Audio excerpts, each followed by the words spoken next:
You ready to do this, Derek? I'm ready, Spence. Punch it, Chewy.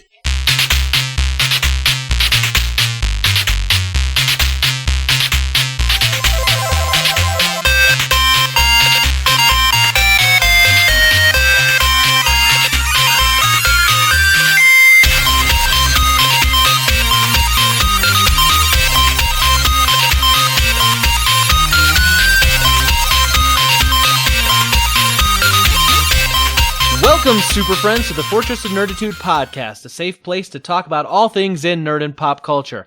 I'm Spencer Stapleton, and my co-pilot tonight is Derek Spinner. Hey, everybody, how you doing? D-Spin out there in the Twitter land. Happy to be here tonight, hanging out with Spence and chatting up a little bit. I've been on a few other podcasts, and I'm working on my own. But when I'm not, I am an IT help desk / junior network admin for a national auto retail company you may have heard of. But yeah, father of technically 4 kids, 4 boys. Oldest one is 20. Technically? Well, here it is. I have a 21-year-old from a previous marriage. And then I have a 6-year-old from a new relationship. And then she had a 16-year-old. She has a 16-year-old now.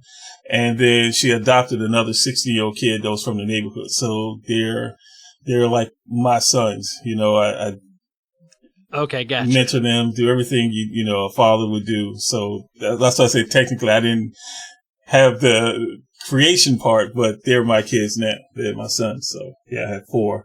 Yeah. Fair enough. That's awesome. Yeah. So, other than that, man, that's, trying to get this CCNA certification. It's been a grind. But I love IT. And when I can, I get some, video games in playing, I haven't played anything in a while because I've been studying so much, but, life is good, man. Enjoying life. That's all I can say. I'm so glad the summer is here to get past that winter. I'm so glad. Just happy. Tell me about it. Well, let's finish this off. This is episode 132, Derek. You're with me. If you listen to this podcast, you can get it every Thursday morning. The podcast is on iTunes, Google Music, Spotify, YouTube, Stitcher. It's on the website, fortnerd.com. You can click all the links there. You can get the podcast. You can subscribe. And then you can get us automatically each and every week. And that'll go right into your ear holes. That's how you listen to the podcast. It's in them ear holes, fellas, ladies, people, everyone, bothans, everyone. Yeah. Anyway, so you're doing IT work for you said a national auto retailer. Correct. So you're not going to let us know which one. I'll take some guesses then. Okay. There's only a few. I'm going to say right out the gate, AutoZone. It's the one that comes to mind. No. Then I'm going to take a secondary guess and say Napa. No. You are thinking auto parts. Oh, you're talking auto retailer like yes. in the car manufacturer. Correct. Oh, man. GM. No. Think used cars. Used cars. Man, I'm sucking at this 21 questions game here. Let's, who sell? Oh. Man, maybe something like, what's the name of that? It's got a little fox for a mascot. What is that? No. You can tell I haven't bought or sold a car in forever. No. I'll give you their tagline. We'll buy your car if you don't buy ours. You ever heard of that one? Man, I haven't bought a car in a long time. You haven't seen the commercials? I don't watch TV anymore, man. Oh, okay. We'll keep it as that's awesome. All right, so here's the deal, super friends. If you know who Derek works for, hit us up on Twitter this week and tell me how stupid I am for not having any clue what this is. No, it wouldn't be stupid. It's cool though, man. It's cool. All good. No, see, that's one of those things. So like, you were telling me you off the podcast, you've got a 6-year-old and I've got a 6-year-old and a 5-year-old. Something I've noticed is that the first time like a commercial popped up, like in the middle of like a streaming show, Charlie, my 6-year-old, said, "Daddy, what? I think the show is broken." And I said, "What do you mean the show's broken?" He's like, "It stopped. Something else is playing." And I had to explain to him. I said, "No, son, that's a commercial. Sometimes there's commercials in between shows, because growing up, TV, like commercials was just a way of life. That's how you found out, all the cool things you wanted to buy, cereal you wanted to eat, whatever it was. But like kids nowadays, like they don't understand that concept. And now some of these streaming shows my son watches occasionally or on YouTube will get a brief commercial, something that interrupts them. But like that's almost a foreign concept to a lot of kids now because they just stream shows. Oh yeah, I remember Saturday mornings, man. You had cereal, you had toys, and it got close to the holidays, man. It was all about toys. Every toy you can imagine was done in a commercial. So yeah, man, I grew up. My son is like that. He will be watching something and he'll be like, what is this? And I'll be like, they're telling you basically the parents to go out and buy this particular item. And he's like, oh, okay. And he was like, well, I only watch Netflix, so I'm not used to this. He's very bougie sounding, Yeah. I only watch Netflix, father. What is this right here? This commercial thing that you call it? I don't do that. That's so funny. Yeah, it's a lot of the same thing here.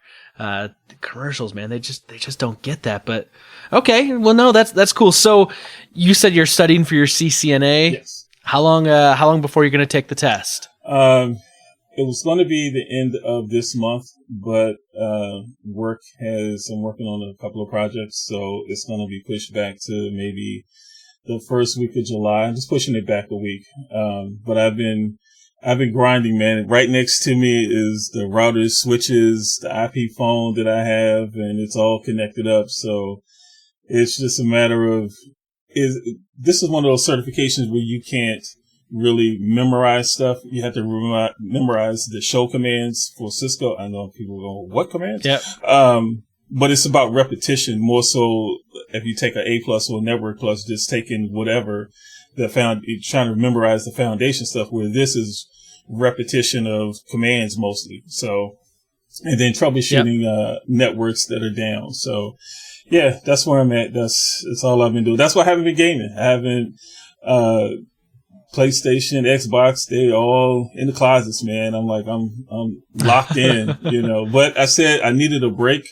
So I'm going to break out the PlayStation hopefully this weekend. And, I'm also putting together parts to build me a new gaming PC. That was one of the things, but I had to be a budget PC. I don't want to put a lot of money into it, but it's something that I haven't built a PC in like, I don't know, 15 years. So it was like, okay. Let me get Remind me you're building a budget PC when we get to Rebel Intelligence, because there's something I didn't put on here, but I saw today that I want to bring up and we can talk about just super briefly. Okay. Because I think you and I are going to laugh a lot at that. But I hear you. So it's interesting because you're doing like the proper route for like IT work. Mm-hmm. And, you're studying, you're passing off certifications. I fell backwards into IT. I was going to be like in PR and advertising. Like that's kind of what I was looking to do. And then just through like a series of events, I just kind of fell backwards into one little kind of tiny IT job that rolled into a bigger one that rolled into a bigger one. And here it is now. I've been doing it for close to 15 years, and I'm a regional system administrator for an automation company. I mean, we make robots and roller coasters. Okay. And it's, it's funny because like I do all this stuff and people say, oh, so have you done like this? I'm like, I can do those things, but I haven't gone and passed the tests for them or whatnot. And I'm always, I get asked a lot of times, people say like, do you feel the need to? And I was like, not unless I need to go out and get a new job. Right.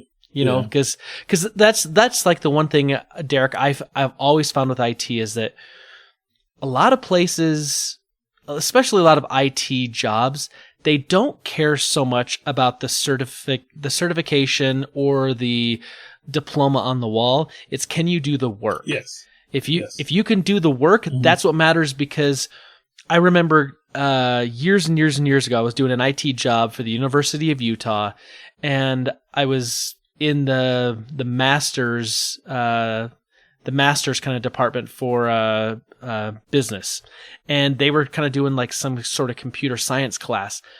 The stuff they were teaching was like 10 years old at the time. Wow. And I immediately went, if this is the stuff they're teaching now, this so far, like, there's no practical application for, here's what a zip drive looks like. It's like, a zip drive? Who uses these anymore? I was like, good Lord, these things are ancient. Yeah. But that's what they were doing. They were like, physical media, zip drive is the current thing. I was like, oh, no, it's not. Oh. So yeah, if you can do the work, though, and you can excel at it, and that's where it's at. Yeah. So and technology is constantly changing. So what you may have learned, or if you have a gap, 5 or 6 years, everything has changed. Like, you have Amazon World Services or Amazon Services, and you got Azure, AWS. All those things. Now everything is going to the cloud. So at some point, you may not have to take a certification, but you will have to take something to brush up on as things ship. Yep. And people don't realize that there's a new wireless, wireless standard that's going to be coming out probably in the next year or so. And then people will have to brush up on that. So it's constantly changing, and it's constantly growing, and you have to adapt with the times. Yeah, it's a fun time to be in IT. There's always something new around the corner. Oh yeah. Now I say that, but today I had like a miserable day because we rolled out a new software package for one of the groups of engineers. And go live day for me is always a massive headache because it never works right. And so like half the engineers were fine. The data migrated fine, which was the biggest, like the migration of the data was the biggest concern. But then the other half of the engineers are like, yeah, I can't get access to this. I mean, I got the software, but I can't get access to the vault to pull the drawings, and I need this and that. And of course, like I'm going through all the normal stuff that would fix those issues. None of it works. So then I start going to the secondary issues that, I would normally check. None of that works. Then I'm now starting to get into the weeds here, where it's like, okay, well, maybe I haven't seen this in a long time, and they've usually resolved those bugs, but let's take a look at this stuff. No. So tomorrow I've got to get back on the line with the engineers that developed the software and work with their tech support. Wow. And it's like, yeah, okay, Rollouts are never fun, man. There's always, it's like one thing, and then you realize something else, and then there's something else. Yep. And it's like, oh boy. So it's like you start off with a little small fire, and then the thing, it just constantly grows, and then it's like, okay, so which one do I put out first? And it's like, whoever's making the most noise, that's what you have to put your attention always, on. Yep. Mm-hmm. And why is it that we always do rollouts on Monday? Because we try to do these big data migrations over the weekend when people aren't there, and I get that. But it's like, Monday is the day when like everyone holds back their requests or things they had at the end of the week because they didn't want to deal with it on Friday because they were trying to leave early.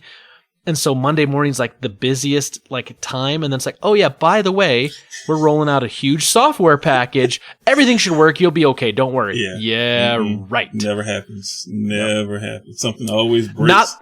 Always. Yeah. Not that didn't happen to me today or anything. I mean, Anyway, though, so my weekend, though, I had a really good weekend. End of last week, this weekend, rolling into it. So I started watching Good Omens on Amazon Prime. It's that new show with David Tennant and Martin Sheen. Not Martin Sheen. It's Martin something Sheen something. Anyway, it'll come to me. That show is really good. I've only seen the first 2 episodes. It's based on a book by Terry Pratchett and Neil Gaiman, and Gaiman's like helping write the show. Man, I want to go watch more of it. I know I'm not going to be able to do that tonight and probably not tomorrow night, so I'll get back around to it on Wednesday. It's only 6 episodes, but I'm watching that, and that's just really, really good. And then, of course, I started 30 Rock again, so every now and again, like I try to sneak in an episode or 2 of 30 Rock, usually like right before bed, because I enjoy watching something that's lighthearted before I go to sleep. Yes. Like Yeah. I used to be able to watch like heavy dramas. Like I could watch like The West Wing right before bed. And I'm like, oh, that's great. You know, now it's like, man, I just want to laugh a little bit. And if I fall asleep, I want to fall asleep to something that I've seen before. Right. So I don't feel bad. It's like, oh, I don't have to rewind it the next day and go catch back up. You know, so I've been doing that. But I made a kind of a, what I like to call a dad mistake, Saturday night. So Saturday night, some neighbors in our neighborhood, which only makes sense, right? Neighbors in the neighborhood. Mm-hmm. Yeah. Some neighbors were putting on a movie night. They had a big screen outside, on their garage. They had a projector and they were playing Toy Story, the first one. And they did popcorn and drinks. And then a bunch of the other neighbors came and all brought like, you know, cookies and, you know, little brownies and whatever to share. And so we took the kids to go watch this because we thought, oh, this will be fun. There'll be other little kids from the neighborhood. It'll be a different experience, kind of like a drive-in. But of course, the movie doesn't start till like 9:15 when it gets dark. Okay, right. So I put my kids to bed around 8:15. Sometimes they take like 45 minutes to fall asleep. Sometimes they're right out at 8:15. This started at 9:15, 9:20. And I said to my wife, I said, do you think we should put the kids in pajamas before we go? She said, nah, they'll be fine. We'll come home and put them on pajamas. I went, yeah, I think maybe we should do pajamas. But I didn't listen to her, and I didn't listen to my better sense. We went, it got kind of windy, and it was going to threatening to rain. So like they kind of called it a little early, and they actually went inside these people's house to finish it. We just decided to take our kids home because if it was going to rain, like we had to walk like half a block to get there. And I was like, I don't want to walk in the rain. But by the time we get back home, it's almost 11 o'clock at night. And Jackson, my 5-year-old, like melting down, will not pick out pajamas to save his life. He's so tired. He's just like, no, throwing a fit. And I felt so bad because like, it's one of those things where I'm like, we got to get him in pajamas. We got to do something. Mm-hmm. So I'm like holding him down, stripping his clothes off him, trying to jam pajamas on him. And he's fighting me the whole way. Like these kids got to bed probably 11:30. Oh, wow. Which is like ridiculously late. We never let our kids stay up like 3 hours past bedtime. Mm-hmm. And then of course, you know, they still woke up like 6 a.m. on Sunday morning. I don't get how that happens. I don't either. I don't. But let me tell you, I paid for my mistake of not getting them in pajamas and like delaying that, you know, bedtime, all day Sunday as well. Like they were just grumpy little boys and I needed more sleep and that wasn't happening. But the only bit of solace I did have is I did do some New York strip steaks on the Traeger on Sunday on my new Traeger. And I tell you, like I've really caught a hold of this whole idea of smoking meat and, you know, barbecuing. You know, I've been doing it now for a number of years, but like really in the last year and a half or so, I've been really kind of stepping my game up, doing some new things, trying new stuff. I did this reverse sear on these steaks. And I'm telling you, I think I need to like do some sort of like podcast just on like barbecuing or start up some like Instagram thing just for barbecue or something. Cause man, like it's becoming like a little mini passion of mine. And I'm constantly like, you know, looking around going, I wonder what I should barbecue up this weekend or what I should try or do. And my wife's like, we've got like pounds and pounds of meat that's in the freezer that we've already cooked that we have to eat. I was like, yeah, but I know a guy who can get a really good deal on like half a side of cattle.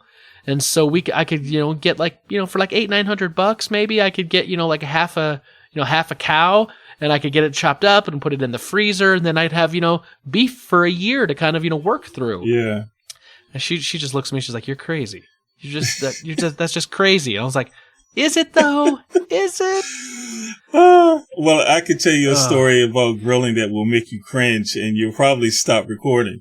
So I don't do it. I don't like charcoal grills because charcoal is always my Achilles heel when it's trying to light. I'm trying to light it. So I got it started and then decided I did something stupid. I had a brain fart and I put that lighter fluid on there. Ooh. Yeah. Yep. Yeah, I learned my lesson. Everything came out great. Tasted just like lighter fluid. That's all you could taste, and it was like, my girl, she was like, oh, you did a great bang up job. Everything tastes like lighter fluid. And I was like, yeah, I know. I'm sorry. So anybody out there that grills gonna probably be like, don't let him near a grill. Like, no, it was just, I've spent so many years cooking on a gas grill that you give me charcoal, man. It's like something totally different. Gas grill, boom, it heats up quick. Charcoal, you gotta wait till the coals and stuff burn. And so I said, look, I have to practice, on this, but I learned no lighter fluid at all. Just get rid of that. So I'll give you 2 pro tips for charcoal, because I've got my pit barrel cooker that uses charcoal briquettes. To smoke, and then you put like 1 or 2 wood chunks in there, and that's where you get your smoke from. But 2 pro tips. 1, they sell these things at the store, and I can't remember what they're exactly called, but they're called like tornado something. Like a they're chimney. Basically like, well, they're these like, there's these like little pieces of like straw. They're like all coated in wax, and they're all kind of spun together in like this like little thing. It's about like an inch tall, and you can set it down inside your coals, and you click your little lighter on it. And because of the wax, like it'll burn for almost like 6-7 minutes. And so you can put all your charcoal right around it. And so it's a consistent flame for like 6-7 minutes. So it'll really get your charcoal briquettes going right away. So no lighter fluid. Pro tip number 2, get one of those charcoal chimneys. You load it in the top. You put that little tornado thing underneath it, and light it from underneath. Yeah. And then that fire like just kind of comes up and gets all the charcoal briquettes on the bottom. You let it sit for like 10 minutes. The whole thing is just like piping red hot. And then you dump that in over all your other charcoal that you've got going on for, whatever it is, like a Weber grill or a pit barrel cooker or just whatever. Mm-hmm. And then you use those briquettes to basically kind of like start the other ones. Like, man, those 2 things, like the little tornado thing for lighting, and then the little chimney for the charcoal briquette starters, saved my bacon on a number of occasions for because I spent a lot of time back in the old days, trying to get just like 1 briquette going. You're like, come on. Yeah. Nope. No, I don't mess around now. It's like I'm going industrial on this thing. Okay. Yeah, I had to hold my head down in shame, man. It was terrible. It was like, and everything everything was cooked right. It's just, they had that nasty taste to it, man. And, so that's my claim to shame, I guess you would call it. So. I'm currently looking at new recipes right now because my in-laws are coming in about a month for the 4th of July. And my mother-in-law specifically requested that I cook some really good food for them, because she's been watching my Instagram and seen some pictures of things I've been doing lately and whatnot. And so she keeps saying, well, I hope Spencer does something good for us.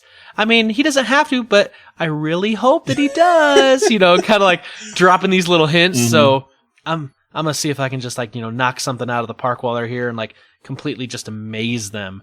And then that way they'll constantly talk about it for the next few years, and I'll raise my stock a little bit with the in-laws. There you go. That's always a good thing. Yeah, sometimes you need it, So anyway, what do you say, Derek? Should we get to Rebel Intelligence? Should we kill some Bothans tonight? Let's do it. I always have to let you know, many Bothans died to bring us this information. Rest in peace, you Bothans.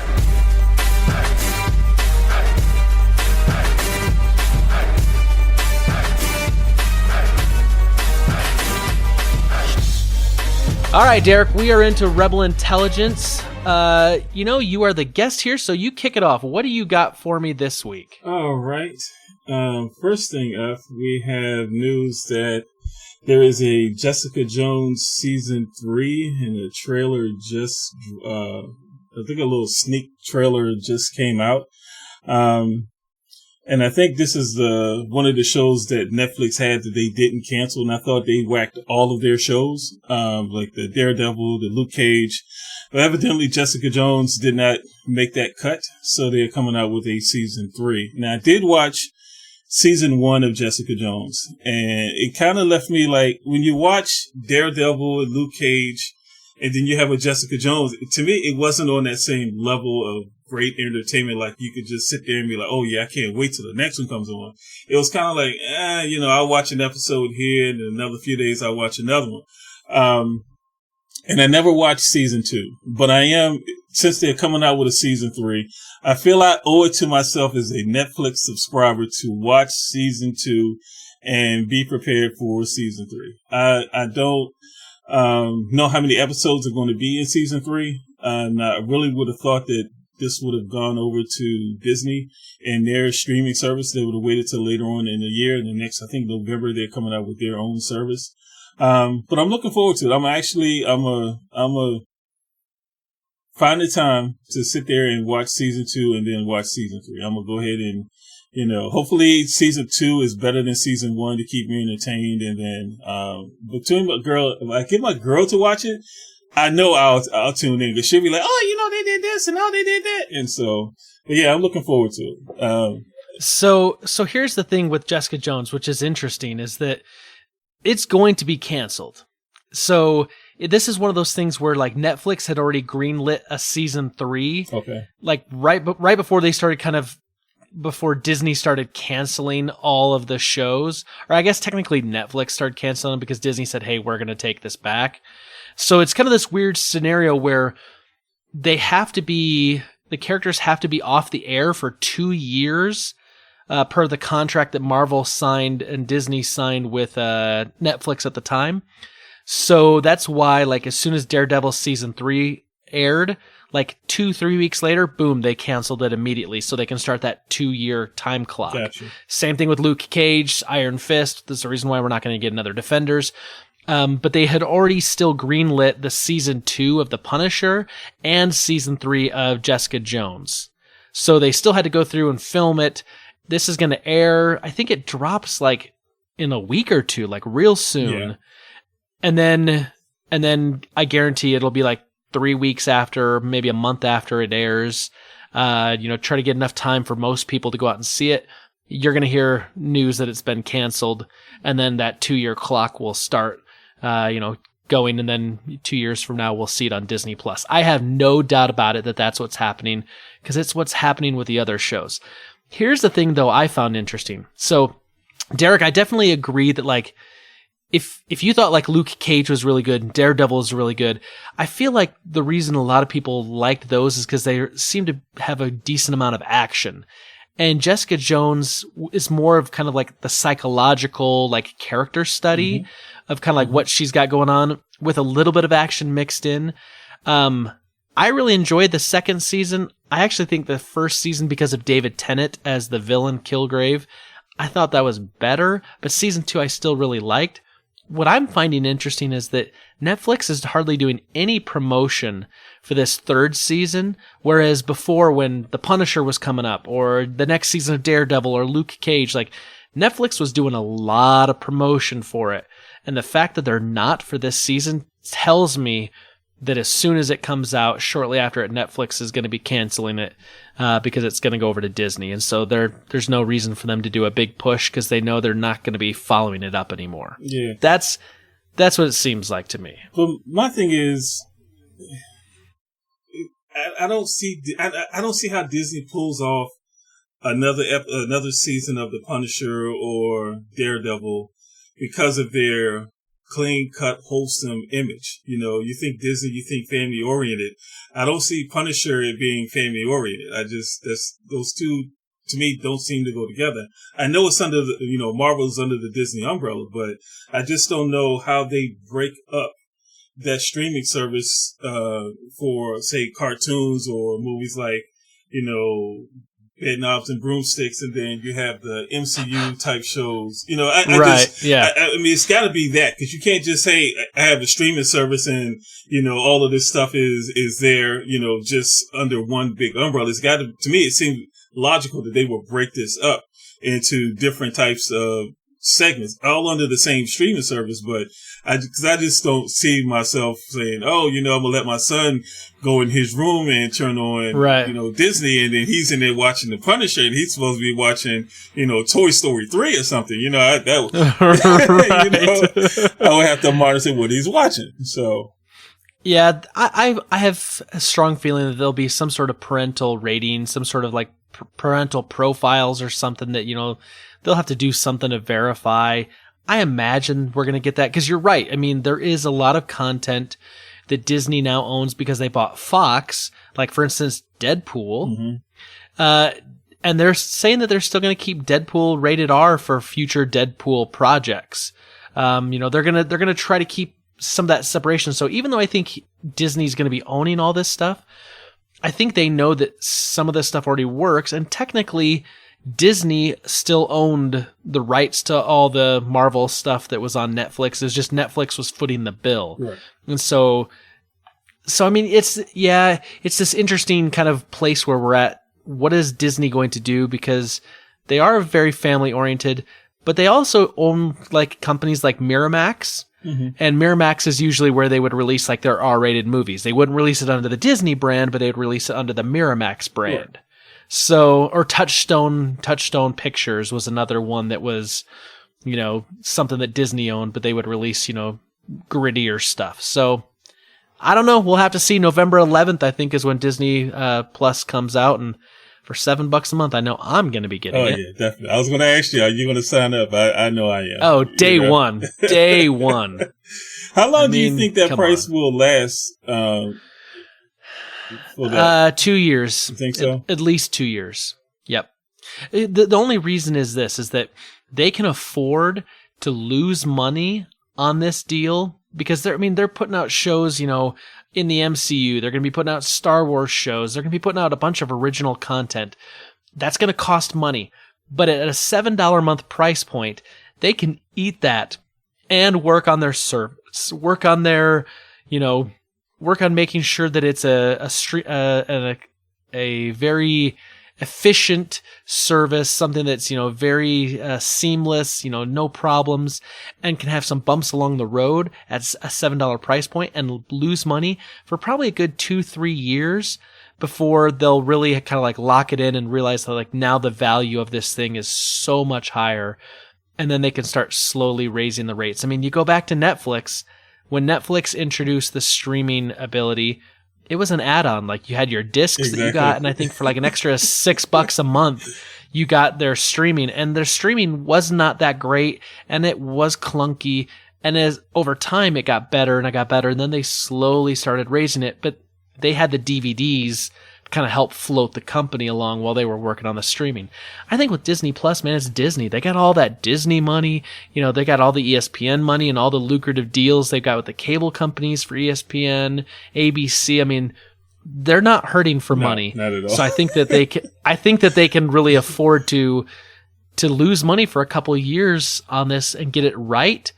And people aren't going to care because it's $7 a month, and that's super cheap. Yeah, and Disney losing money is not like you and I losing money. It's right. You know, yeah, they were like, oh, we'll just release, you know, another, you know, Marvel movie, and you know, we'll feel a little better tomorrow. You know, right. Oh, did we tell you Spider-Man: Far From Home comes out in a month? Yeah, we're fine. No worries. Yeah, how much did Endgame make? It's over $2 billion now, right? Yeah, we good. You know, we good. Yeah. And Endgame's less than 100 million away from breaking the all-time record. I think we're okay. Yeah, we'll be fine. Yeah, we'll be fine. So speaking of Netflix, I'm going to stay on a Netflix topic here for a second. I don't know about you, but I am a massive fan of Stranger Things. I cannot wait for the 4th of July. Yes. Good. I'm glad you're on board with me. I'm looking forward to season 3 so much, but what I really, really love, and this is kind of where the former advertising student in me comes out, in the marketing guy in me. I love when they do like crazy kind of cross promotions for big events or, you know, whatever. And so right now, Baskin Robbins is going to be doing a crossover kind of marketing event with Stranger Things.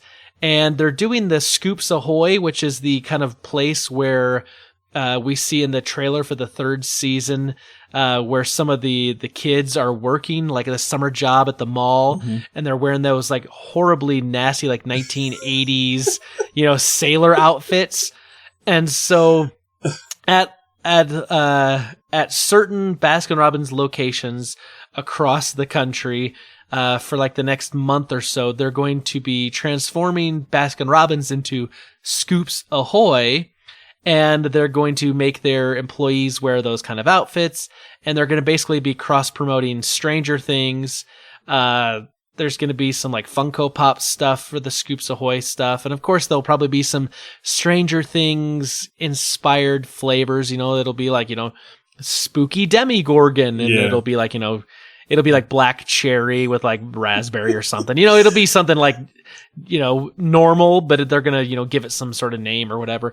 I love this. I don't know about you. I don't know how you feel about this stuff. Like when you see these things, does that just make you kind of roll your eyes and go, this is cheesy? Or is this something you're like, I want to go find one of these and like go get some ice cream? I want to find one of those and go get some ice cream, but only if the employees have to wear those long sweat socks with the stripes on them. Cause I love Stranger Things because it's so nostalgic for me. Cause I grew up, I was an 80s kid. So a lot of the stuff that they are showing in the, in the show, I remember as a kid, especially the sweat socks, going to Baskin Robbins. Baskin Robbins was like a big thing. If you went to Baskin Robbins, that was big doings. That was like, hey, 31 flavors, yeah. So yeah. We're not getting Walmart ice cream? No. So yeah, I definitely, when you said Baskin Robbins, I was like, where's the closest one to me? Then I realized there's one about 20 minutes from where I live. So I could definitely, make that happen. So I'll be on the lookout. I'll start doing a little research to see if they're gonna convert one here. So I'm interested. do some research, because I was looking around and I've got a Baskin Robbins that's like 5 minutes from me, but it's really kind of small. For some reason, like where we live in Utah right now, like ice cream, shaved ice, and like frozen yogurt, like I can throw a rock and I can hit any one of those type of places. Or a few of them from like my house right now. Okay. It's like they're like just popping up all over the place, and they pop up and then they go out, and then, something new comes and whatever. But I want to find one of these Baskin Robbins that's going to turn into a Scoops Ahoy, because I want to go get, I don't even know if I want the ice cream so much, but I want to go and get like pictures with it. Exactly. And that, because it's that kind of nostalgia that's like, yes. So anyway. Yeah, I'm definitely in for the pictures. The ice cream, nice. I don't do well with ice cream, but I'll definitely go in there and take up some pictures, man, and pose with the staff all dressed up. Yeah, I'm all in for that. All in. Yep. Me too. All right, what else you got for me? Let's see here. So Warner Brothers has signed a deal with Robert Pattinson to play. He's going to play Bruce Wayne Batman. Hear me out. I love Batman, and I grew up. I watched the 60s TV show. I grew up on that. At first I was like, no, but then I had that same bad gut feeling when Heath Ledger was cast to play the Joker, and I was like, really? Him? And so the only problem I had with the whole Batman franchise was Jared Leto playing Joker. That was like too dark, and it didn't have to be that dark. But I'm willing to give, Robert Pattinson, I know he was from the Daytime Vampires, the Twilight series. Yeah, Twilight. Yeah. I know him from that. I call him Daytime Vampires. The way you said that makes it sound like he's like got some soap opera vampires. Like that's what it felt like. Transylvania, Days of Our Lives. Yeah, there was a show back in the 70s. I can't think of the name of it. Dark Shadows. What We Do in the Shadows? Yeah, Dark Shadows. Yeah. So yeah, I'm willing to give him, I think he has that look where he could pull off Bruce Wayne. Playing Batman, to me, it will have to not be so much Ben Affleck being buffed, but being Christian Bale type, and Michael Keaton, that type of Batman. Not so much brawn, but more smaller brain. But just more sophisticated. Because I think he could pull this off. I really do. And I'm not gonna bash him. I'm not gonna say no. Why did they go get this guy? I mean, I'm gonna put it out there. I'm gonna give him a chance. I'm not gonna bash him or do anything like that. I think he has a really good shot of pulling this off if they have good writing and a good director. That's going to be the key. So, okay. At first, when I heard this, I went, you got to be freaking kidding me. You got to put someone in this role who can, who I would consider to be a actor with some gravitas, someone that has, at least some acting chops. Because I don't know that I consider Robert Pattinson to be that type of actor.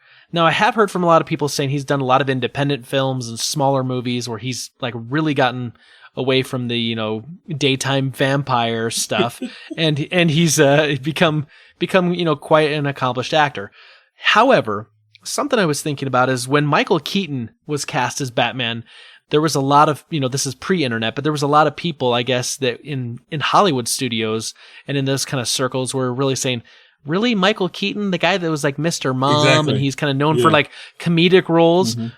And I loved him as Bruce Wayne and Batman, but it's also the writing of those movies.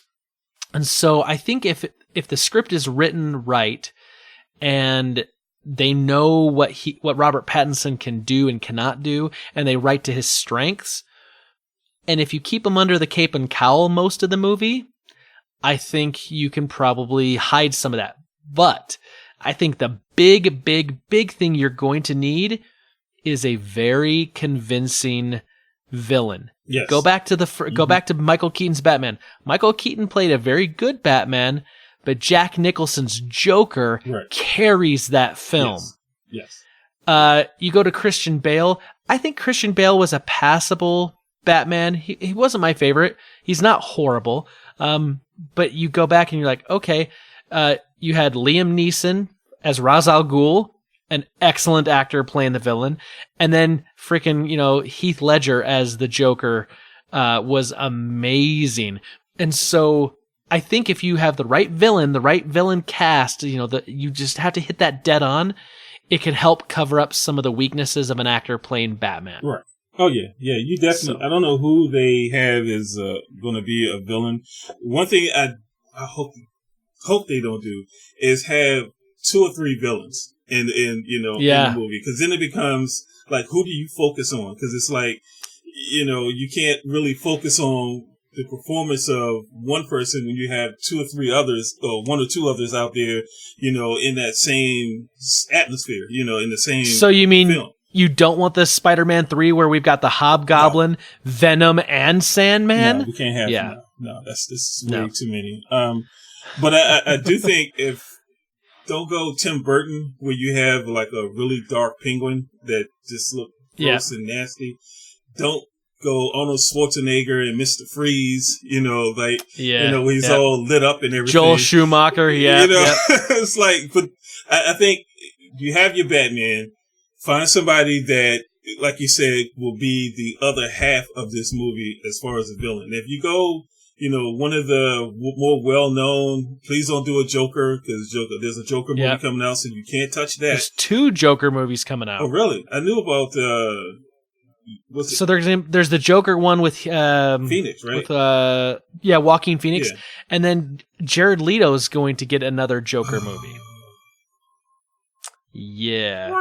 So stay away from the Joker. You got to go somewhere else. You have to. I think it'd be good, like they did with the Christian Bale, do a Ra's al Ghul to start him off. If you're planning on doing like a trilogy, start off with a villain like that and then build up.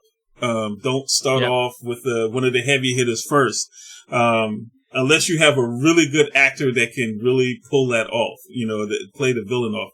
And kind of like I was hoping they would have done with the Superman, the guy that played in Breaking Bad as the Walter White, can't think of his name.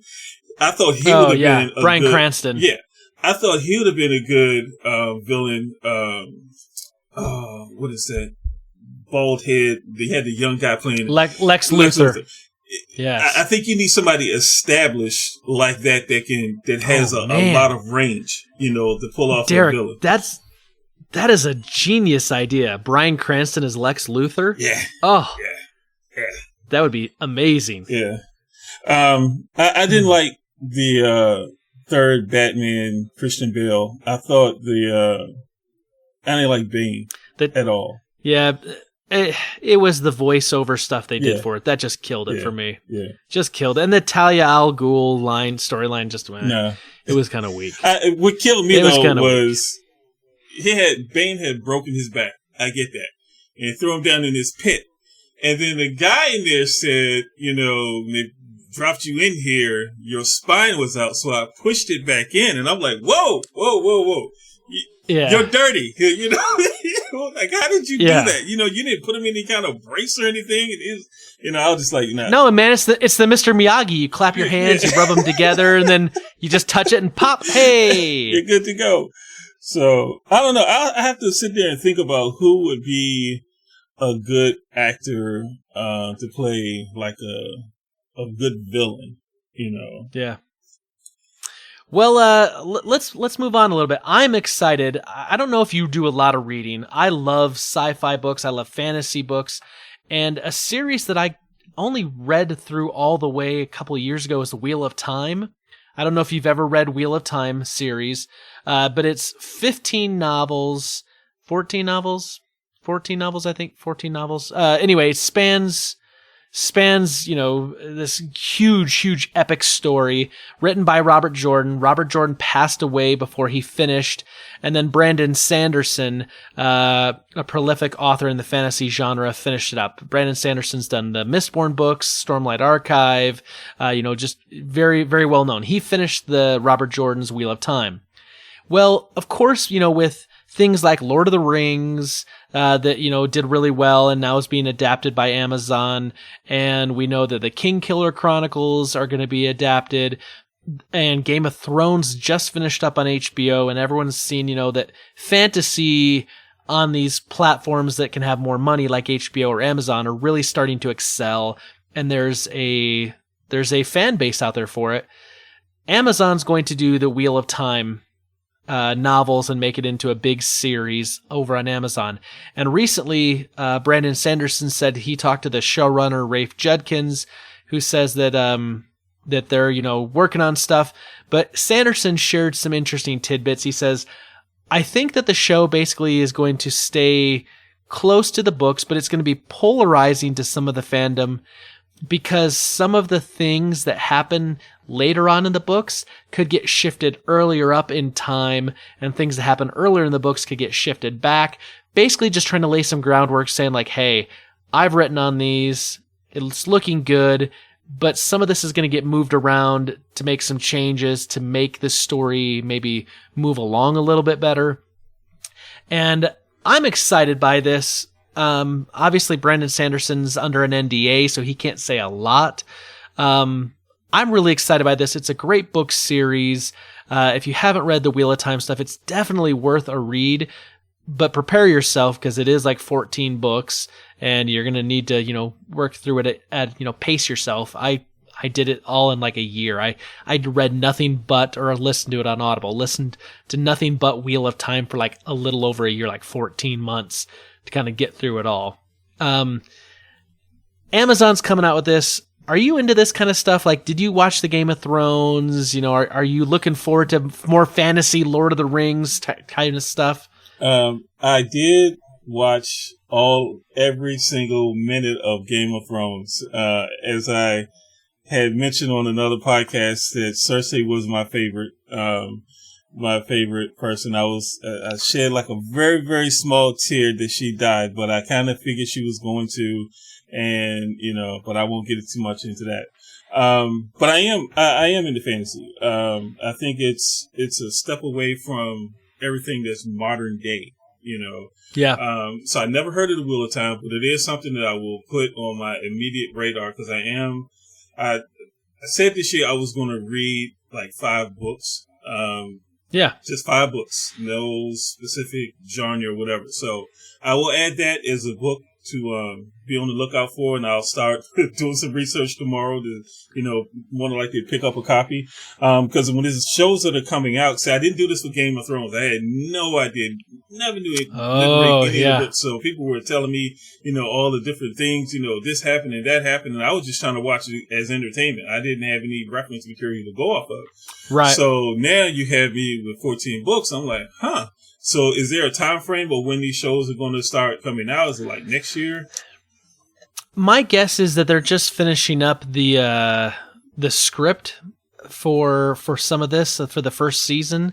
So my guess is that they're probably not even going to start filming till like later in the year. So we probably won't see it until 2020. Okay. Is my guess. But the first book is called Eye of the World. Okay. So it's by Robert Jordan. Eye of the World is the first book in the Wheel of Time series. And so it's interesting because it feels very much, the first book feels very much like Lord of the Rings to me, as far as at least some of the characters and kind of the mission or the quest that they're on and some of that. But then towards the end of the book, it starts to kind of break off and you can kind of see it's going its own way. And then I found for me, like the first like 5 to 6 books were really interesting and really easy to kind of get through. Okay. But it was book like 7, like part of 6, 7, 8, and then like the first half of book 9 for me seemed kind of like slow. Like I felt like I was really kind of trudging along. But at that point I was like, well, I'm in like the 8th book of like a 14 book series. It's like, let's kind of, but then like halfway through book 9, it really kind of picks up again, and book 10 was really good.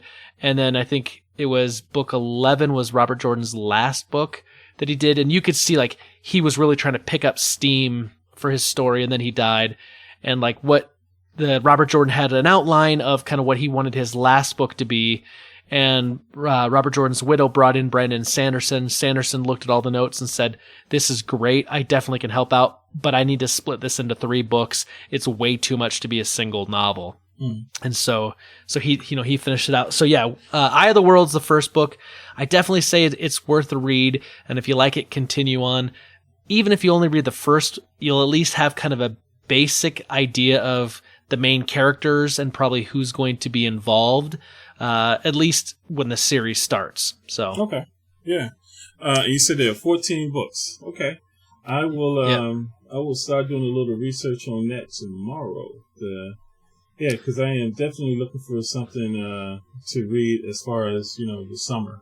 I think people get away from reading. Everything is on their phone or on their tablet, and they just want like something quick. But sometimes you need to step away from the electronics and just let your mind get into a book and just escape from everything that we have. The world is crazy now. So I think it's good to get back to reading. I'm encouraging my son to read like 5 books while he's out on summer break this summer. To keep his reading skills up, because they learn it in school and then they take that 3-month summer break and then they get back and it's like, oh, I have to start reading again. So right, so I told him, I said, if you're reading books and I'm reading books, I'll encourage you, you encourage me, and we'll have something to talk about, because I'll ask you about your book, and that way it keeps his comprehension going.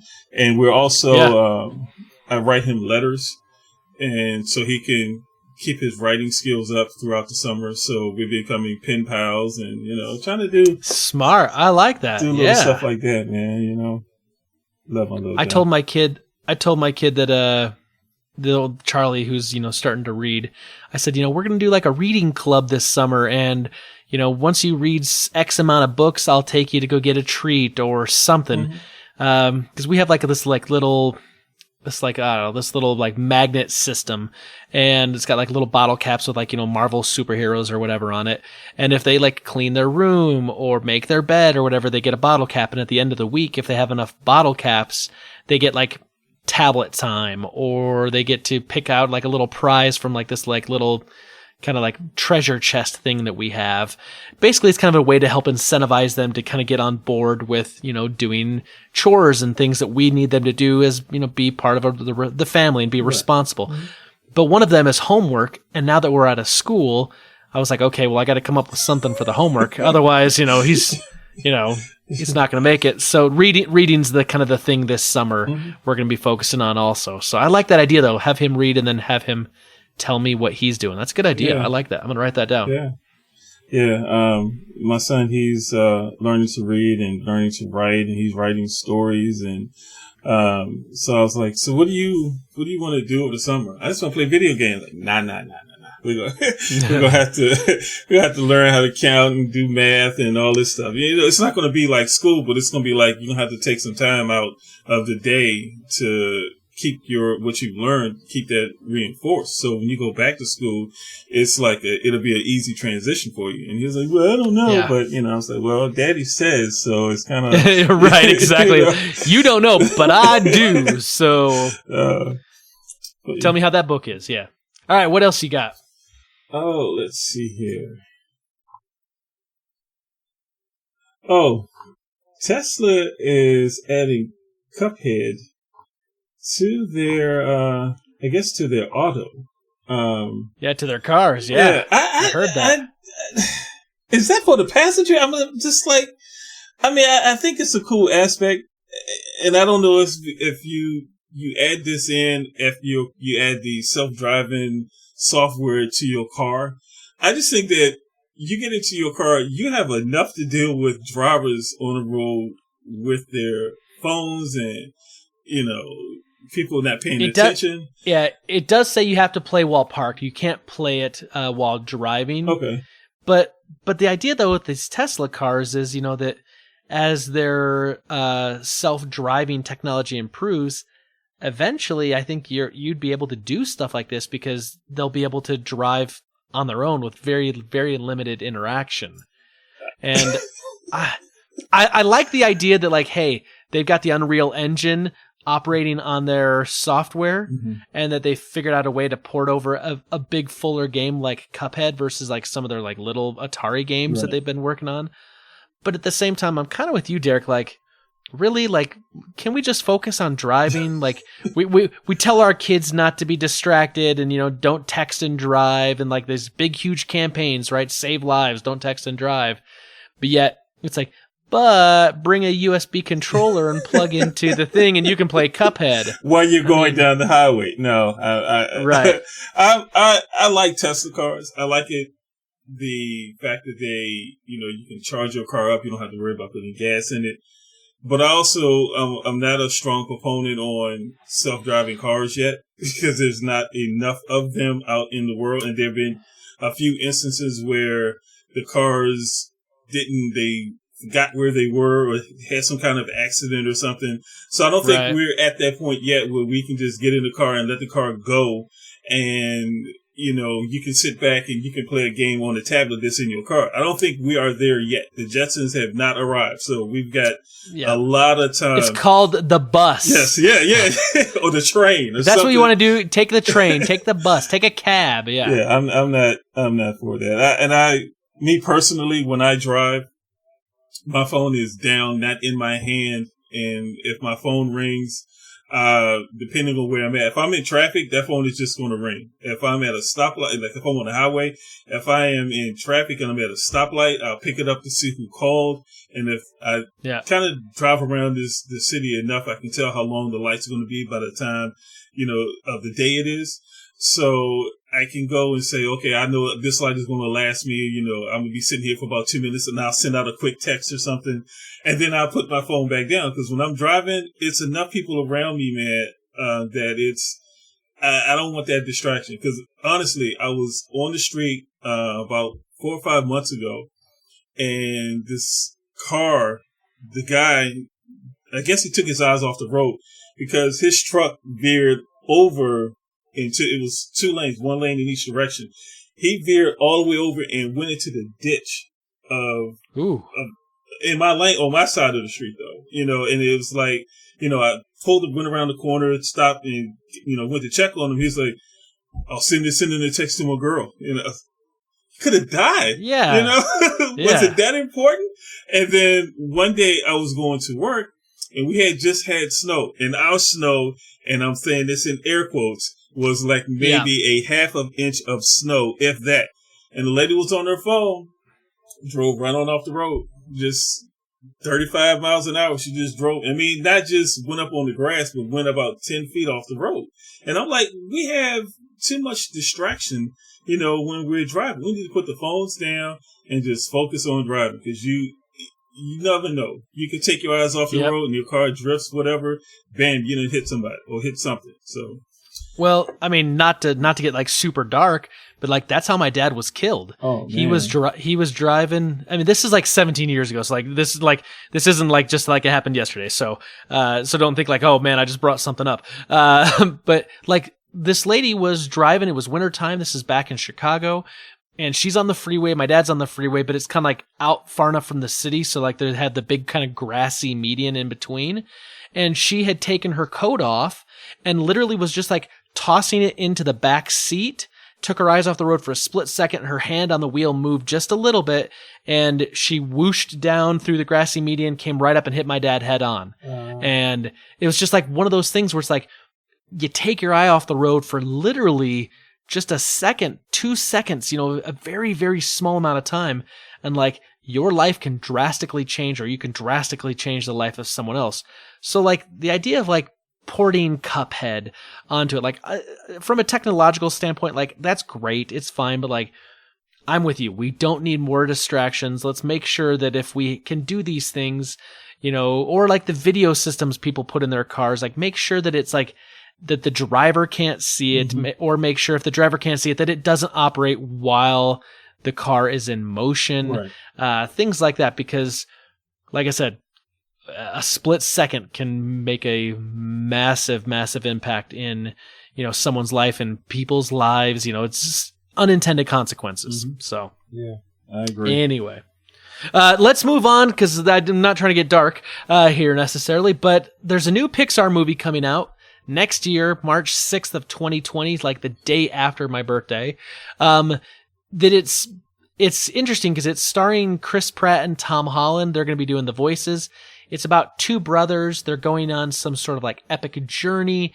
But what's interesting about this like little teaser trailer that is shown for this movie called Onward is that it's basically like a world that looks very, very familiar to us. It's going to be, you know, kind of look normal, except it's magical and mythical creatures. And like you would think it would be kind of like, oh, this kind of has, you know, like a medieval theme or feel to it because there's dragons or warlocks or ogres or whatever. But like, no, like it's, you know, they're cell phones and whatever. And so this is like really kind of like Pixar's first kind of foray into kind of like the mythical, magical kind of, you know, fantasy genre. I mean, they've done some other things like that have like maybe like little aspects of it, like Brave, like that movie, you know, you've got, you know, kids that transform into bears and this and that. Like they have some of that, but it's not like an entire world set in a fantasy kind of genre. And so I tell you what, I have yet to see a Pixar movie that I haven't really enjoyed. They've done some really good stuff, and lately they've been just knocking it out of the park.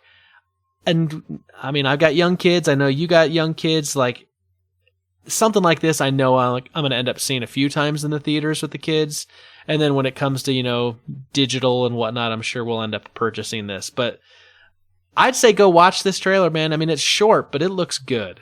Well, I am animation fanatic. When I was 13 years old, my dream job was to become an animator and work at Disney. That's what I thought I was going to do. Life happened and didn't work out. Right. So Pixar to me is like the upper echelon of animation studios. Like everybody's chasing them, and every time they come out with a movie, they up the bar, and everybody's constantly trying to chase them. So if they are going to go in this direction, I have no doubt in my mind, I will put money on it. It's going to be a really good flick. You know, a really good movie. Yep. Entertain you, your family, your kids. Great story. Characters that you're going to remember. They're going to be toys and, you know, and clothes and, you know, all those things that come along with it, man. Because Disney, Pixar, man, they are a juggernaut. And here's a tidbit for you. Did you know that George Lucas owned what is now Pixar? George Lucas did? Yes. Yes. I did not know that. No, I mean, I knew Steve Jobs owned a lot of it, but I didn't know George Lucas did. See, George Lucas had an animation house, Industrial Light and Magic. when he was doing Star Wars, and later on they Yeah, got yeah, into yeah. computer. He owned that company that Steve Jobs came in and bought and changed the name to Pixar. George Lucas actually had them under his umbrella. But because he wasn't looking to go into doing anything like cartoon type animation or 3D animation, he wanted to unload it. So he sold that to Steve Jobs. And then Steve Jobs, of course, flipped that, turned it into, they actually were doing commercials. And then they were like, we need to do something now. And they were like, what do you want to do? And he was like, we're doing shorts. Okay, so what do you want to do now? And it's like, well, let's do, a movie. And it was like, it's never been done. Toy Story. Yeah. And they were like, they didn't know, they were making up how to do this movie as they went along. And then they got nervous and was like, they almost ran out of money trying to get this movie out. So, but yeah, George Lucas actually owned, it was a different company name. But when Steve Jobs bought it, he changed it to Pixar. Industrial Lights and Magic, like the Industrial Lights and Magic was like the umbrella company that owned the little production house. Correct. Yep. That became Pixar. Mm-hmm. That's pretty cool. I didn't know that. Yeah, it was a show on Netflix it was a documentary on how Pixar came to be. And that was one of the first things that they talked about. What was that guy named? Brad Bird and the other guy, the big Lasseter, him, they were all... Yeah, John Lasseter, Ed Catmull. Right. Yeah. They were all in animation school together. And then they were working on something else and got fired, and they ended up over at Pixar. Steve Jobs said, hey, come on, let's make a movie, and the rest is history. And they're each year, it's like a hit factory for them. They constantly churning, but they're also learning as they go. Like they want to keep trying to up the ante, and as far as stories and the animation is what you see, and the technology behind the animation, they're always trying to push the envelope. So, yeah, I got to look at this trailer, man, because my oldest son is 21 years old, man. When he saw the trailer for Toy Story 4, he was like, yo, we got to go see that. And I was like, okay, 21 years old, man, So, yeah. Yep. Oh, man, it looks good. March 6th, 2020. Mark it on your calendar. Okay, done. All right, that's the last thing I had for Rebel Intelligence. So let's move over to our question of the week. Last week, I talked about the trailers for Picard, which was just a little teaser trailer, and then I also talked about the trailer for Terminator Dark Fate. So let me ask you, Derek, have you seen those trailers, and what was your impression of them? I did not see Picard. I did see the Terminator one, and the Terminator one, I'm really interested. I'm interested in how that story unfolds, like what actually is going to happen. Not so much, is this a continuation, but I just want to see someone else's vision of that whole franchise. And it was weird because I just watched Terminator a couple nights ago, and I was like, oh yeah, once I saw the trailer and it happened to be on TV. So I was like, oh, that's cool. So I'm I love Terminator, watched all the movies, I think. I didn't really watch the TV show that came out some years ago. That was good. Yeah, I like that one. People kept telling me that. I just I don't know. It's on Netflix, man. Is it? Oh, see there? Okay. It's on Netflix. Okay. Yep. So yeah, I am very much interested in. Actually, I watched the trailer twice. That's how invested I. Nice. I'm like, yeah, I'm gonna have to get into that. So I think I said last week, but I'm really curious because this is James Cameron coming back. He's doing this movie. He's basically saying that like the only movies that are canon are Terminator 1, Terminator 2, and then this one, Dark Fate. And that, 3 and Genesis and Salvation don't really fit into the canon anymore.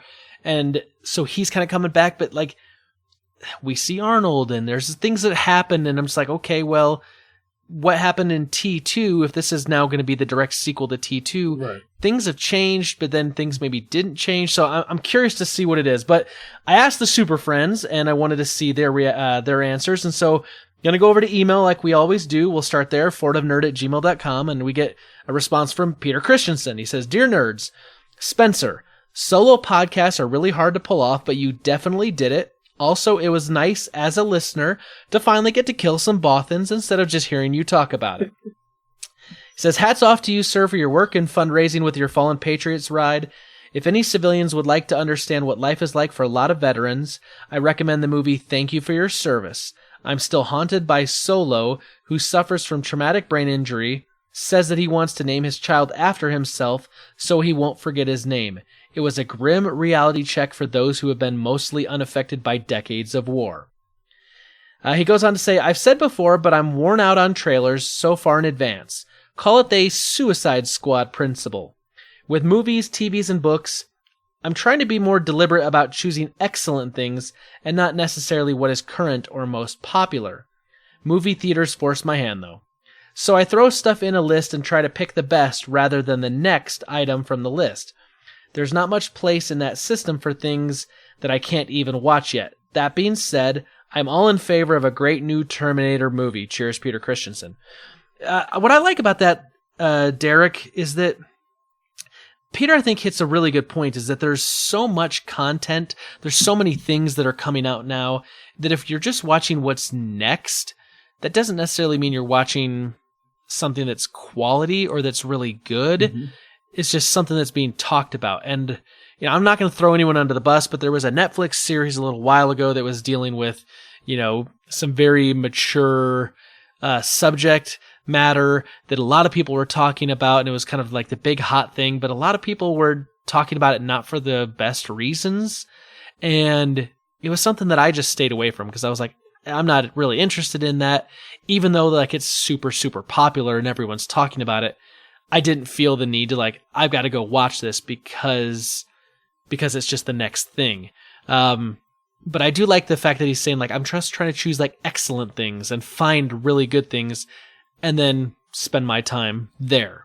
And I like that. I think that's a good way, especially for someone. I know Peter's a father as well. You only have so many hours in a day. And if you got to work a job and you got to raise kids, finding time to, watch or read or play things, it can be tough, and you don't really want to waste it on stuff that's not quality. Exactly. Yeah. Yeah.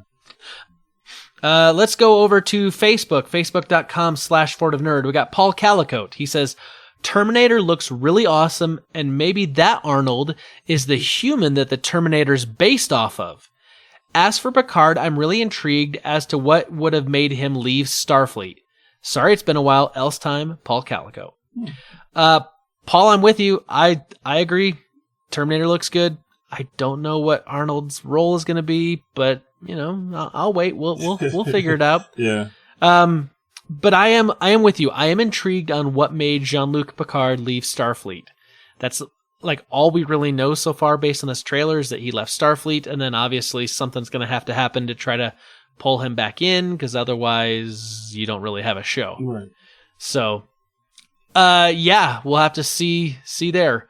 Going over to Twitter, we've got Rich Turpin at TurpinRich. He says, the new Terminator looks like they're really trying to milk a few more films.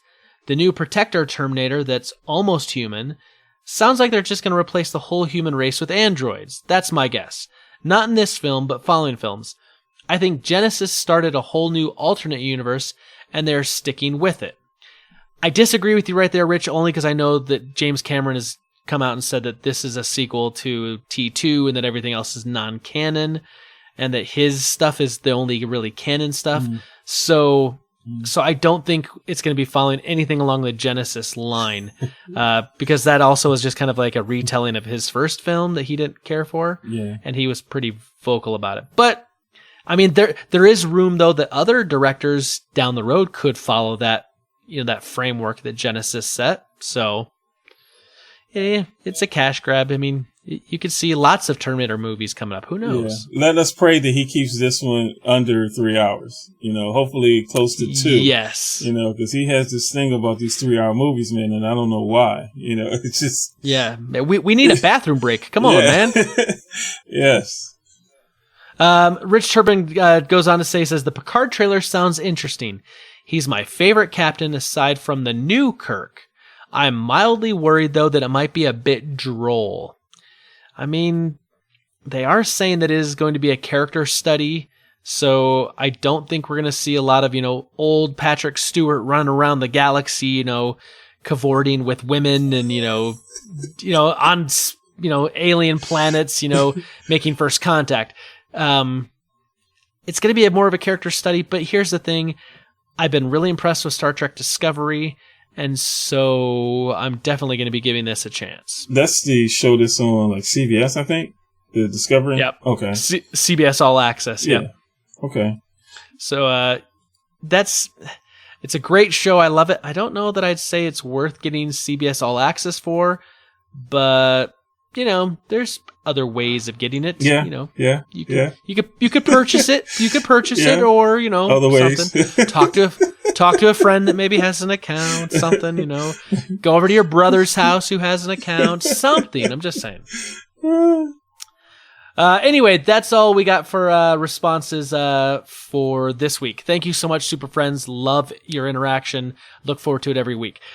Derek, the Super Friends are out there. They're talking. They're doing good stuff. How can they help the podcast out this week? Is there anything that they could do somewhere? Maybe they could go enter some sort of a rating system, something that they could do? Yes. Leave a comment, rating on iTunes, or we'll ask you again next week and the weekend after that. But please do that. Just give some good feedback. Spencer does a lot with his podcast, so please rate him on iTunes. I appreciate that, man. Tell a friend, hijack someone's phone, and just subscribe. I mean, that's always working too. Oh, I totally forgot the whole. You said you were going to build a PC. The only reason I thought about this is you were saying iTunes. And today was like the Worldwide Developer Conference for Apple. Mm-hmm. And I just happened to glance to see what was the big thing that they're talking about. They're releasing a new Mac Pro. Mm-hmm. And the computer is $6,000. It has, I don't have the specs in front of me, but something like crazy, like you could upgrade it to like 1.5 terabytes of RAM. It had a 1400 watt power supply. It has like the new 8th generation Xenon processor, like crazy hardware. But I was like, $6,000? Yeah. Oh, by the way, they also have a new monitor that they've developed that they're selling for $5,000. Oh, and by the way, if you want the stand to put the monitor on, that's $1,000. For a monitor stand. So, if you're going to build a new PC and you don't want to do it on a budget, and you happen to bow down to the cult of Mac, the new Mac Pro is going to run you just a cool $12,000 to, be able to play solitaire. Yeah. So, I mean, the hardware is nice. I'm excited for it because I love to work in Maya and 3ds Max doing 3D stuff. So to have that horsepower in your computer will help your rendering once you've created your scene. Sure. It'll help with that. But if you're just checking your email, just shopping online, I think it's just overkill. Yeah, running your little Etsy store, checking your blog. Yeah, you don't need that. If you have the money, go out and do that. For me, 5Gs, 8Gs, $1,000 for a stand. That's I have this little thing called it's crazy bills. Yes, yeah. I got to keep my children eating and in clothes. It's like, honey, that's what I came home with. I had a stand, and how much was that? It was $1,000. Take it back. Yeah, exactly. Go look at it. They also went back to their retro cheese grater look, and they kind of leaned into it. So the thing literally looks like you could shred cheese on it. It is ugly looking to me. Oh, just look at it tomorrow or something. You'll message me and you'll say, yeah, that looks silly. It just looks silly. It's ridiculous. But people will fall all over it because it's Apple. They'll this is the second coming right now. It's Apple. It's ooze. If any of the Super Friends actually purchase this thing, I want to see pictures of you unboxing it. I also want to see the photo of your funeral that's going to happen the next day when your significant other finds out how much you spent on this thing. And I want to be your best friend, because right. this one too. Holla at me. I just need to check my email. Yeah, $12,000. That sounds reasonable. Sure. Yeah. I don't have to make that house payment, really. I can defer that. Yeah, no. Right. I don't have to make a house payment for a year, apparently, in order to save up that kind of scratch. Man. Wow. All right, Derek. So anyway, check that out. So like next week, or like within like maybe like 10 days from now, we're coming up on E3, and in the gaming world, E3 is the big show, right? It's the big event where all the new things are going to be released, and so I thought maybe we could talk a little bit about what are the things you're looking forward to at E3, maybe announcements, something you want to see more of. And we'll just kind of go back and forth and talk a little bit and kind of have that discussion. I figure it's timely, it's appropriate, and you and I are both gamers, even though I think you and I are both kind of in that dad zone right now where we're not gaming a ton because we got about a gazillion other things going on. Yeah. Because I said I'm building a PC, I am really interested in how the whole Xbox Game Pass for the PC is going to work out. If it's going to be the same exact price as it is for Xbox, and I'll get to play, some of the games that I have already on Xbox, and, however that's going to work out, I'm really interested, because I really want to get back into gaming on the PC, which is how I really cut my first person shooter teeth, as you may say. So I'm interested in that. I know it's not going to happen, but I still wish that we would hear a third game from Valve, like Left 4 Dead 3, Half-Life 3, Portal 3, any 3 from Valve would be nice. Any 3. Yeah. But I think I will be really happy if The Last of Us Part 2 has a release date. I'm looking forward to playing that, and my son, who's also a gamer, on his PS4, he's been waiting, so I'm just hoping that we hear.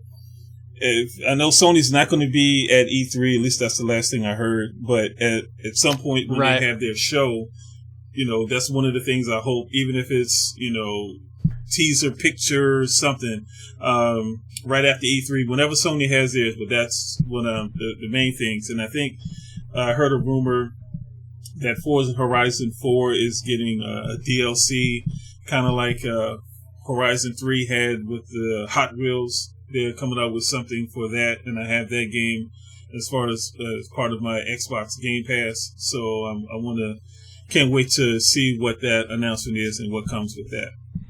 So let me ask you, let's go back to The Last of Us, because that's one of the things I'm really looking forward to, Last of Us 2.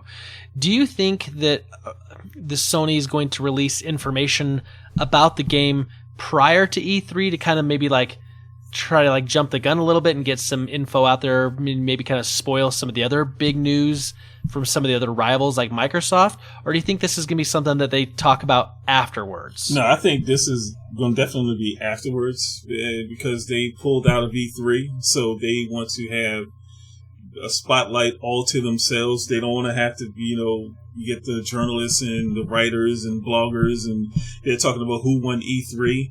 So I think Sony's going to be like, you guys have that show. We're going to do our own thing, and we're going to make our announcements. We may talk about PlayStation 5, The Last of Us 2, any other IPs that we have out that's coming out, any other things that we want to announce, a new controller or whatever. I think they just want to be the only thing that's being talked about. So Microsoft, Nintendo, Bethesda, Ubisoft, they can all have E3 and do whatever they want, announce, get the oohs and the ahs, and then when it's over, when that dust is settled, then Sony will come out and say, okay, boom, here we are. Here's our stuff. So do you think when they announce more, because I mean, we saw some of The Last of Us 2, like we saw the kind of the teaser trailer last year, and they kind of did that whole like thing where they were like in the kind of the church thing and playing the music and whatnot to intro it. Do you think we're going to see this year, maybe not at E3, and I agree, I think you're right, they're probably not going to do anything prior, it'll be after so they can have all the attention. Do you think we see actual in-game gameplay footage, or do you think we get another kind of video but a release date? I would say in-game footage of someone actually playing the game and a release date. And I'm honestly hoping that game comes out this year. If not this year, spring of 2020. Because I think if you go past that, then people are going to be like, well, where are you in development of this game? You know, because it's like, okay, it's you gave us a teaser, like, seemed like 2 or 3 years ago, at one of the E3s, and now it's like, okay, well, where are you? Because you showed us gameplay, I think, last year, and now it's like, okay, a year later, are we getting close to releasing this? But then again, I know they are supposed to be, there's some rumors, I think somebody came out and basically said that it's going to be a PlayStation 5, so I don't know if they're going to, you know, do something where they have the two of them together, but I do think that we will, whatever we see, we'll see, in-game footage of somebody's playing the game. That much I think we'll definitely get. Release date, we'll see. I hope you're right that it's like later this year, because I want this game super bad. I'm okay waiting to spring of next year, but I think you're right. If they don't give us a release date, it's going to start raising questions, right? Mm-hmm. Like, when is this going to happen? You know, messing around with this, and like Peter was saying, like, you know, he's getting tired of the whole Suicide Squad, you know, kind of effect where we hear these, you know, previews that are like years and years and years out, and you have to have the right cycle for hype, right? And I think like 18 months is perfect. 18 months before, you can start showing some stuff, doing little teasers, drop some information, and then like that last 6 months, you know, you start dropping a lot more information in the buildup. But if you're doing it like 3-4 years out, that just seems like a ton of time to try to keep sustained interest in something. Mm-hmm. Yeah. But so are you a big Forza guy? You said Forza Horizon 4 DLC you're looking forward to? Yes, I love Forza. I've been playing it for a while, for a number of years. So yeah, I just like my 3 favorite. If I'm gonna sit down and play a game, it will be sports games, shooting games, and anything where I can drive a car. So I love it, and that fits right into that. I haven't finished Horizon 3. I did when I played it a few months ago. I got into the Hot Wheels part of it and was driving on the track and was like, whee! You know, just enjoying that.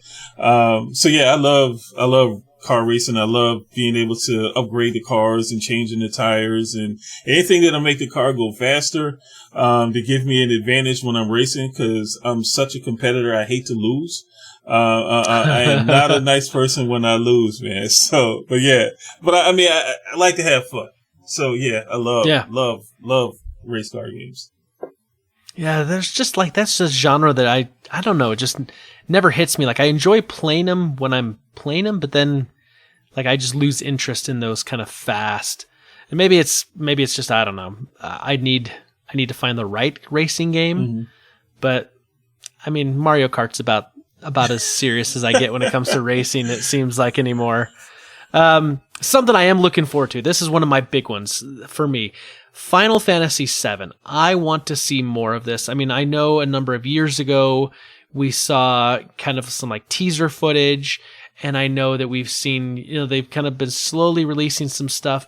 I know that Square has got some event that they're got going on. They're going to put on some sort of concert that they're going to play a bunch of music. They've had a history of doing this in the past where they have some sort of concert with a bunch of music for an upcoming title, and then like within the next few months they actually release the game. So I'm fairly confident that we could be getting a big announcement on the Final Fantasy VII front this year at E3. But here's the prediction I want to see. This is the big thing I want to see is, yes, I want to see more gameplay footage. Yes, I want to hear an actual release date. But what I really, really want is I want to be told that they've changed their mind, that this is not going to be an episodic game where you're going to get a few chapters that you're going to play and then you're going to have to wait a little bit and then get some more chapters. I want to hear that they've done away with that idea and it's just going to be the straight game. You can install it and you can play it through start to finish without having to wait. That's what I really want to hear. The whole chapter thing works for games like Hitman and the Telltale games. For releases like this, I don't think that works out. I just release it all at one time. Give everybody just one game. Don't do that. You know, because it's a big AAA title. Why do that? No, please. And I've never played a Final Fantasy game, but that just sounds like that's not a good idea. I think you're going to turn more people off if you do that, go down that road. Yeah, I just, yeah, this is, for me, this is like, this is the nerd thing, right? This is like, it's one of the biggest games. It's always in the discussion for like the best games of all time. Don't break this up. Give the fans what they want, you know?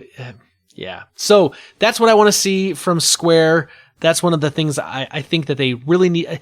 If they want to buy really, really goodwill, especially if they're not going to give like a release date, if they're just going to show more footage and they're going to say sometime, in the spring or, the summer of 2020 or something like that, it's a little bit vague. Say, hey, it got pushed back because we're going away from this chapter idea. It's going to be the full game. When you get it, you'll have everything. Right. And if they do that, man, I don't care. Push the game back 2 years. I don't care. I'll be fine. I'll be more than over the moon about it. But the thing I don't want to see is that they delay the game, and then it comes out and it's broken and you still have to wait for a patch.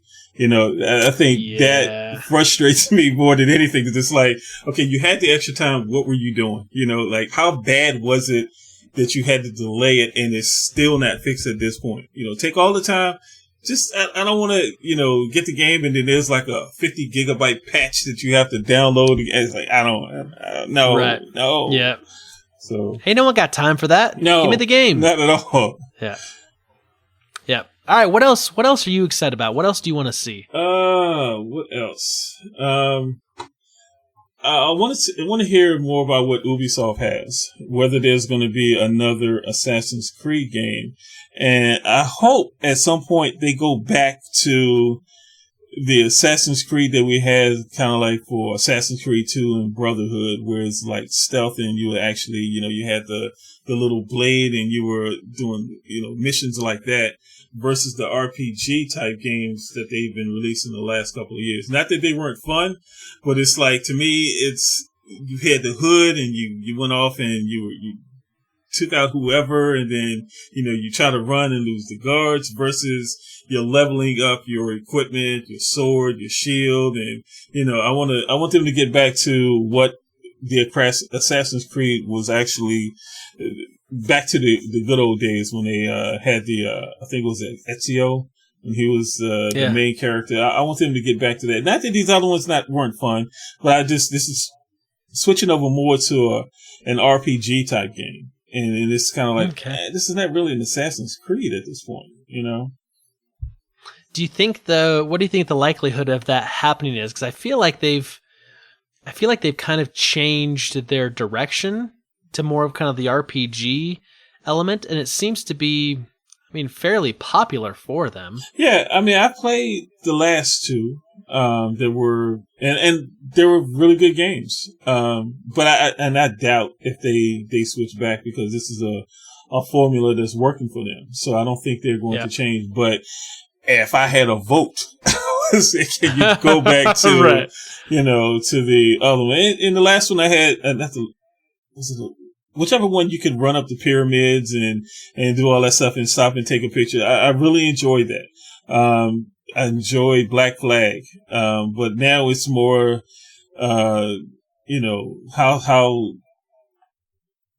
can I increase the strength of my sword? How can I make it catch on fire? Does it, higher kill? Yeah. That kind of thing. And it's great, but I like the other ones where you actually could create tools and you had little stuff that you can make. You mix this and makes this and make little grenades or whatever. I like that aspect of the game more so than just leveling up a particular sword. Yeah, I get that. What I want to see from Ubisoft is a stealth game, but it's not Assassin's Creed. It's Splinter Cell. I feel like it has been way too long since we've had a good Splinter Cell game. Mm-hmm. I want to see Sam Fisher. I want freaking Michael Ironside to be doing the voice of Sam Fisher. I want to see the little, 3 green lights again. Oh man, I loved those, especially like the first few games of the series. I liked stealth games, but I liked the fact that like they could be challenging depending on the level you played it. Like where you would sometimes have to like sit in a dark corner and like watch like the pathing of the bad guys for like 15 minutes to get just the right shot lined up because you were low on ammo, so you could get all three. I remember there's this part in like this kind of like underground tunnel in the first game, and like if you timed it just perfectly right, 3 guards are walking, 2 coming one way and 1 coming the other way towards each other, and they all happen to get 1 foot in this puddle all at the exact same time. And I remember I only had was like a sticky shocker and then like a clip of ammo.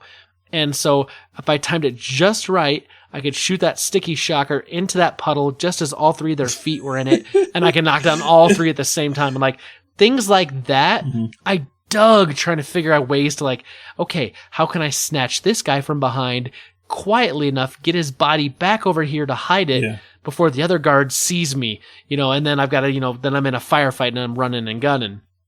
I want a good Splinter Cell game, and I think it's dang time that Ubisoft shows us something, announces officially that this game is going on, give me a release date. That's what I want to see from Ubisoft. What would be cool is if you just saw something in the dark and then all of a sudden you just see something comes down like over a space and you just see the 3 green lights and then maybe a release date. That would get people freaked out, man. Oh, dude, that's enough for me. That's enough for me. I'm on board. I'm like, here's my money. I'm pre-ordering. I don't need to see anything else. Take my money. Are you one of those people that buy like Call of Duty every year when it comes out? Nope. Yeah. I bought one Call of Duty game, and I think it was like the one on the PS2 where it was like set in World War II. It was like the first Call of Duty, or maybe the second one. I have not touched Call of Duty since. I like shooters, but I find with shooters that like I've got to have people I want to play with and have friends.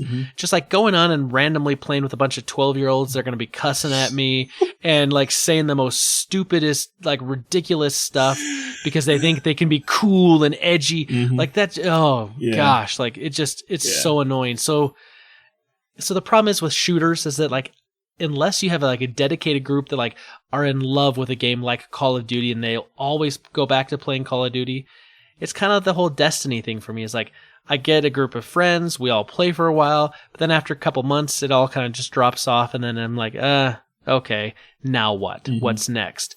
And so I don't play a lot of the Call of Duty or a lot of shooters in general much anymore. I mean, I like them, but I don't like playing by myself. Oh, see, I'm just the opposite. I'd rather... It depends on the game. But for the most part, if I'm going to play a shooter, I'm playing single player.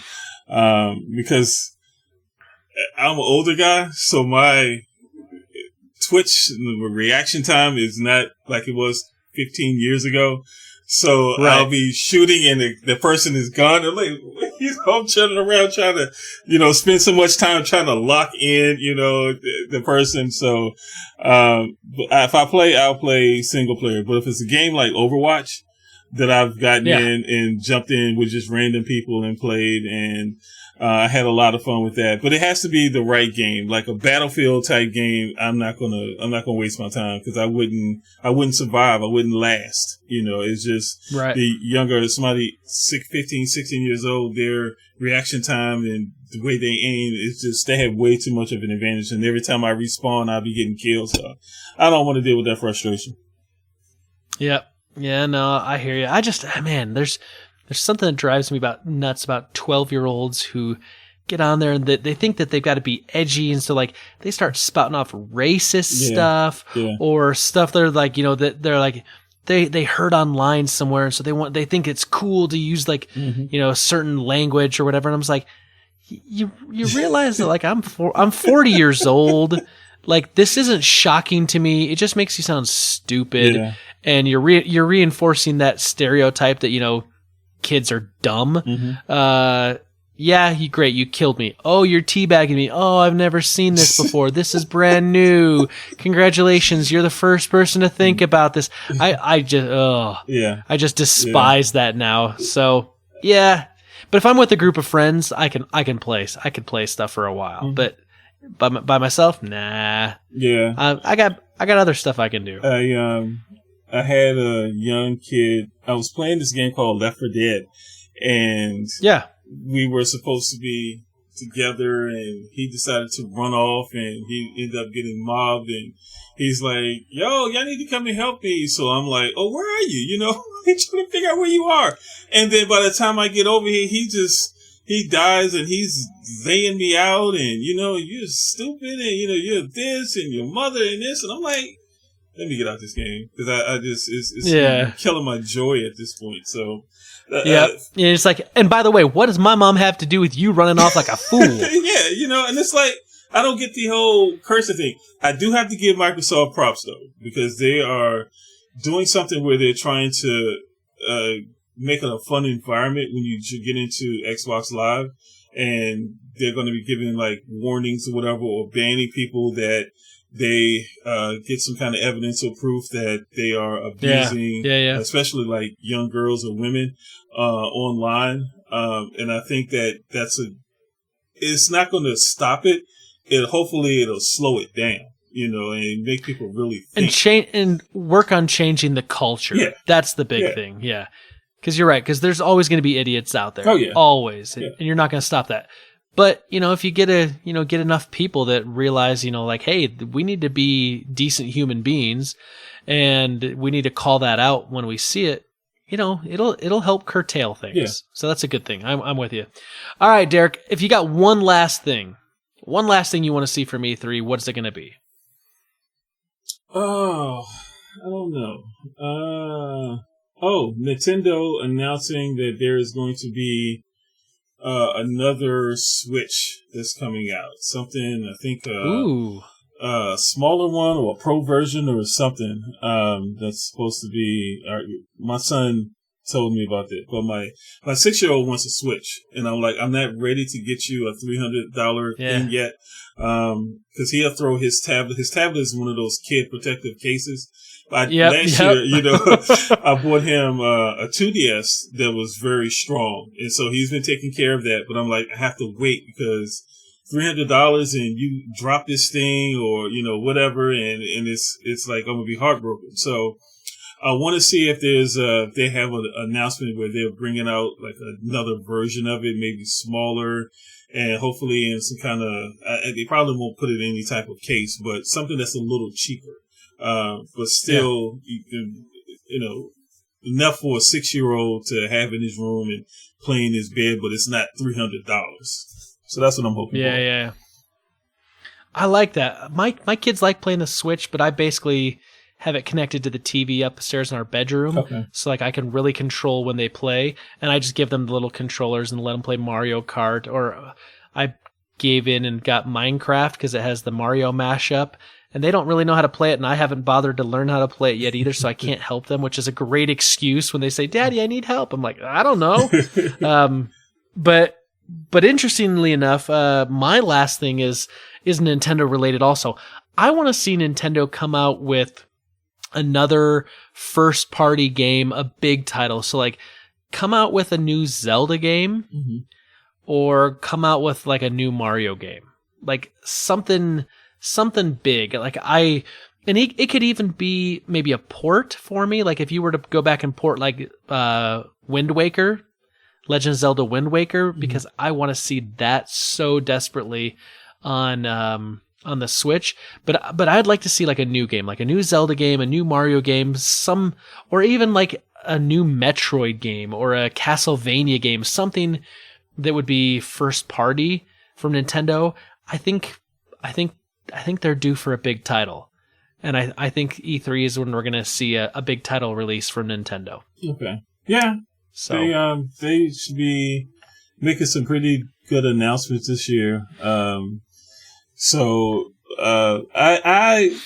am kind of an odd character because the NES came out when I was like maybe 18 or 19 years old. So I never played Mario, never got into the Mario Kart. And it's weird because my two sons love Nintendo. Like, if they both, well, my youngest one wants a Switch, my oldest one has a Switch. He wants to work for Nintendo, being a game level designer for them. And so for me, it's like, how did y'all get that? Because y'all didn't get that from me, you know, but now I'm kind of like, at that point, I feel like I missed out. So now I want to really go back and play some of the older Mario games like the Mario Brothers. And, I want to get back into that and then work my way up through the Zelda games. And that's going to be one of my gaming goals, over the next, say, year and a half, is to get back in, because I feel like there's a gap in my gaming life, and I want to fill Right. it with, I feel like that it's like I need to play some Mario so I can have like a more well-rounded experience when I talk about games. Yeah, I hear that. I hear that. Well, that's going to be my question for the Super Friends this week is, what do you want to see from E3? What's a big prediction? What's something you want to see? And you can get us at all the usual places. So this is our email, fortofnerd@gmail.com. It's Twitter @fortofnerd. It's Facebook, which is facebook.com/fortofnerd. We're on Instagram, fortofnerd. You can also call in the voicemail number, 801-477-7687. And you can let us know those answers, and we will talk about them next week. Derek, where can the Super Friends follow you online, social media? Where can they hit you up? On Twitter, it's, what is it this month? Network Newbie. Yeah. Or just look me up under DSpin67. On the gaming platforms, it's either Nerdish67 on Xbox or Tixta on PlayStation. On Instagram, don't try to find me on Instagram. I'm barely on there. But yeah, primarily Twitter, the DSpin67. Nice. Well, Derek, thanks for coming on, man. This has been a lot of fun tonight. I'm glad we were able to make this happen. I appreciate you inviting me, man. I had a lot of fun. I did a little research so I wouldn't bring the show down this week. So it was a great experience, man. Nah, Thanks so man. much. You did good, man. You held up your own. Well, from all of us here at the Fortress of Nerditude to all of you out there, wherever you may be, may the Force be with you, always.